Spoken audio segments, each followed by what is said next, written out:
at least has subsided a little bit. All right, we're continuing to follow big news out of Harrisburg as well, because late last night, the Pennsylvania House passed a $45 billion spending plan. However, the budget process is likely far from over. Erie News Now state capitol correspondent Brendan Scanlon is live for us tonight in Harrisburg, where tension is increasing. Brendan? Hey there, Mike and Eva. Good evening. That's exactly right. Yeah, under the dome here, tensions are certainly hot, and Republicans are feeling burned after Governor Josh Shapiro said that he will be removing funding for a major priority that both he and Republicans still support.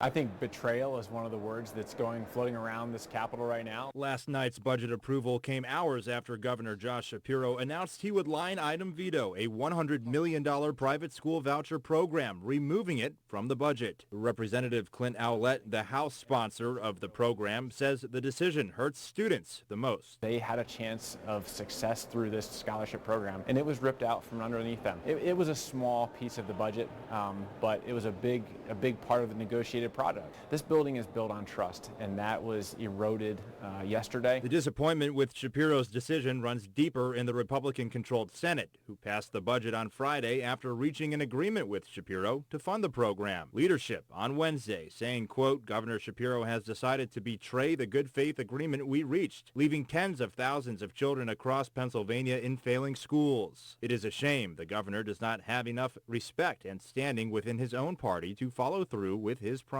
They expected to railroad the House Democrats, who finally have the majority, because they've been running Harrisburg for the last 30 years. But Representative Ryan Bizzarro says Senate Republicans are to blame for the budget impasse. We showed them that they have to negotiate with us in good faith, and if not, things like this are going to continue to happen.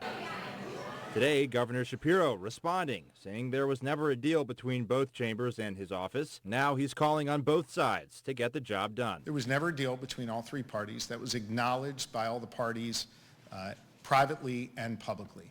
They now need to get in a room with the House Democrats, and they need to learn to work together, and they need to work on these code bills and return to Harrisburg to get the budget bill to my desk.